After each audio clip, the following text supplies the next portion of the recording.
Hi everyone, this is Santosh. You are welcome to my channel. Welcome to back again. र तपाईहरुलाई basic डग training चाहिँ मैले दिदै आएको छु। जाने कुराहरु सिकाउँदै आइरहेको छु। कसरी चाहिँ अब डगलाई चाहिँ ट्रेन गराउने हैन, ट्रेनिङ दिने, डगीलाई चाहिँ ओबिडियन्ट डग बनाउने भन्ने कुराहरु। र त्यसका साथसाथै फेरि आज चाहिँ अब पार्ट चाहिँ अब 7 भनौं न हैन, अब भाग चाहिँ 7 हो यो चाहिँ। र यस सम्बन्धी म चाहिँ अब तपाईलाई अब चेयर माथि अथवा यस्तो टुल माथि चढाउने हैन, चढ्ने भनेको ट्रेनिङ हो, यसलाई दिँदैछु म। र सुरुमा हामीले चाहिँ कस्तो भने कुकुरलाई हैन, अब यस्तै अग्लो चेयरहरु फेरि के राख्ने चेयर माथि, त्यसपछि अब माथि चढ अथवा नेपालीमा हैन, अब माथि चढ अथवा इङ्ग्लिसमा गेट अन दो मार्क, अब माथि चढ भने अथवा गेट अन भने अब हैन, अब सिट अन द चेयर भन्ने अब एउटा ट्रेनिङ दियो। Okay, stop marking.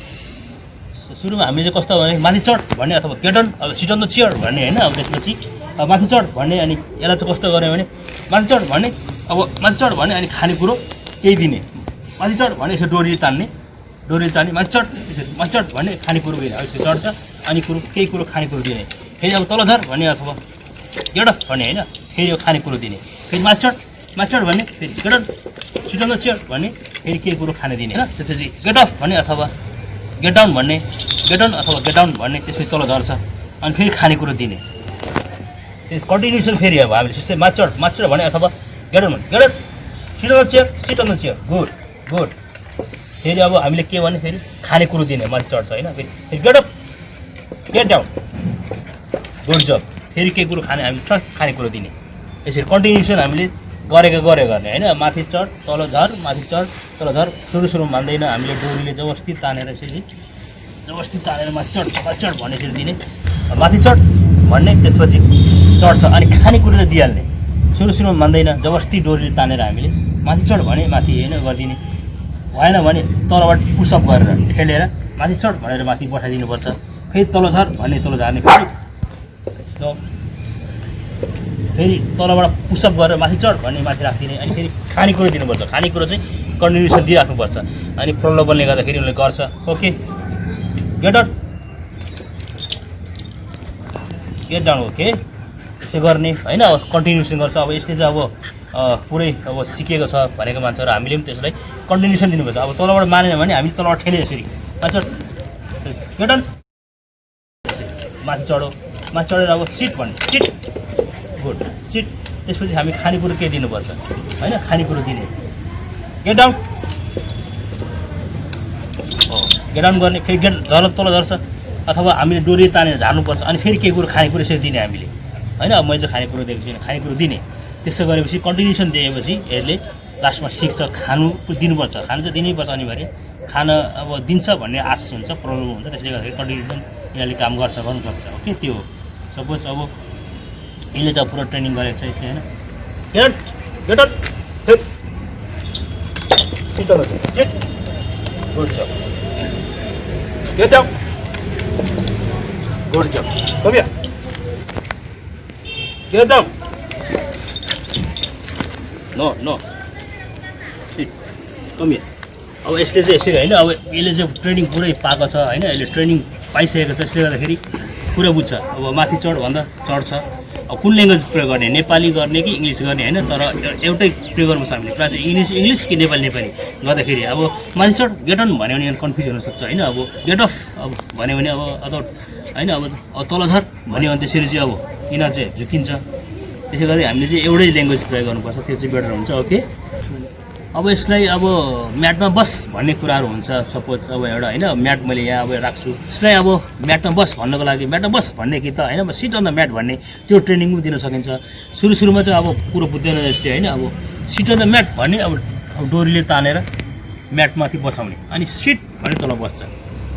फेरि अनि अब चाहिँ अब कम हियर भन्ने फेरि आउँछ, फेरि सिट अन द म्याट भन्ने अब त्यसले बुझ्दैन, हामीले डोरीले तानेर फेरि अनि तान्दै लाने, सिट अन द म्याट भने त्यसपछि म्याटमा राख्ने हैन। फेरि कन्टिन्युसन, फेरि सिट अन द म्याट भन्ने, फेरि डोरीले तान्दै लाने, सिट अन द म्याट भन्ने, अनि फेरि म्याटमा बसाउने, अनि बस्छ हल्का, त्यसपछि खानेकुरो केही दिने हैन। त्यो कन्टिन्युसन दिनुपर्छ हैन। अब दिएपछि गर्छ। अब सुरुमा डोरी तानेर लानुपर्छ, अब एकैचोटि कुरो बुझ्दैन होइन। कन्टिन्युसन त्यो अब सिट अन द म्याट भन्ने, फेरि यता ताने ल्याउने कमियर भन्ने, फेरि अब कमियर अब गोजियर भन्ने, सिट अन द म्याट भन्ने, फेरि जबरजस्ती अब माथिबाट चाहिँ छेलेर पनि बसाउनु पर्ने हुन्छ। कन्टिन्युसन त्यो दिएपछि उसले आफै जान्दछ लास्टमा होइन। खानेकुरो दिए सिकाउनु पर्यो, त्यो जान्दछ। सपोज अब यो चाहिँ म्याट हो होइन। अब त्यहाँ अब म्याट छ अब होइन। म्याटमा यसलाई चाहिँ मैले ट्रेनिङ दिएको छु। Sit go and sit on the mat भन्यो भने यसले गएर थपक्क बस्छ। Okay, go and sit on the mat.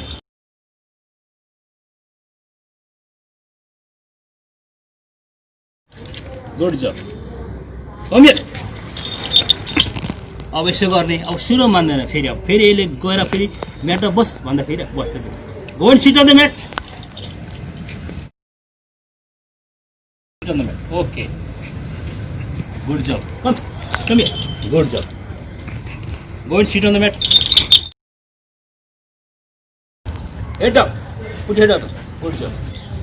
Okay. Come here. यसरी कन्टिन्युसन दिने होइन। अब पछि यसले के भन्छ मान्दैन यसले। सिट अन द म्याट भन्दाखेरि अब यसरी बान्ने होइन डोरीले। त्यसपछि हामीले डोरीले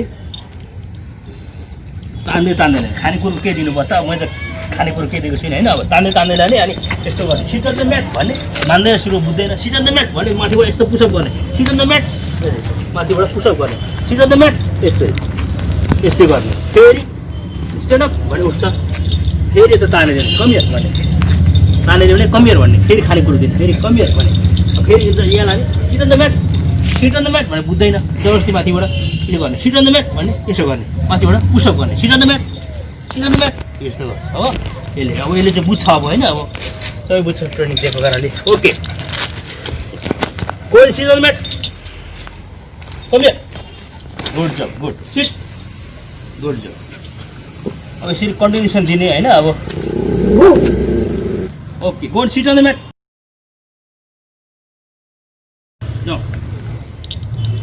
good good good job. Come here. Okay, sit. Okay, good job. यसरी हामीले होइन अब कन्टिन्युसन दिने। पहिला अब डोरीले तानेर फेरि मैले जसरी गरेँ जबरजस्ती बस भन्ने होइन। अब तपाईँ सिट भन्ने, सिट अन द म्याट भन्ने, त्यसरी फेरि तान्ने फेरि लाने, तान्ने त्यसो गर्दै नानी फेरि खानेकुरो चाहिँ दिनुपर्छ होइन। अब अनि सिक्छ, इजी सिक्छ। सिट। ओके, र यसरी कन्टिन्युसन दिने। र अब हामीले अब डगलाई अब ट्रेन दिँदा चाहिँ हामीले तालिम दिँदा चाहिँ कुकुरलाई तालिम दिँदा चाहिँ हामी चाहिँ बोलाएर चाहिँ झन्झट मान्नु हुँदैन होइन। कन्टिन्युसन दिने हो, गर्ने अवश्य सिक्छ यिनीहरूले। र गर्दा चाहिँ त्यो हो, खानेकुरो साथसाथमा गर्नुपर्छ, सबै कुरो बुझ्छ। र अब सुरुमा डोरीले तान्ने लाने होइन, त्यो गर्ने। No barking. ओके, आजको यो छोटो भिडियोलाई म यहीँ थाती राख्न चाहन्छु है। फेरि अब अर्को भिडियो फेरि अपडेट नगरिन्जेलसम्मको लागि तपाईँहरू समक्ष म चाहिँ अब बिदा हुन चाहन्छु। फेरि अब अर्को पार्ट चाहिँ अब 8 भनौँ न, पार्ट 8 भिडियो चाहिँ लिएर तपाईँहरू समक्ष उपस्थित हुनेछु। तबसम्मको लागि मलाई बिदा दिनुहोस् र मेरो च्यानललाई थोरै भए पनि माया गरिदिनु होला। सब्सक्राइब गरेर नोटिफिकेसन बेल दबाइदिनु होला। हजुरहरू सबैलाई अनुरोध छ मेरो। Okay, thanks for watching this video भन्न चाहन्छु। Okay, bye, see you. Thanks for watching this video. If you like this video, please don't forget to like, share and comment. And finally, please subscribe my channel, hit the bell icon. Thank you so much.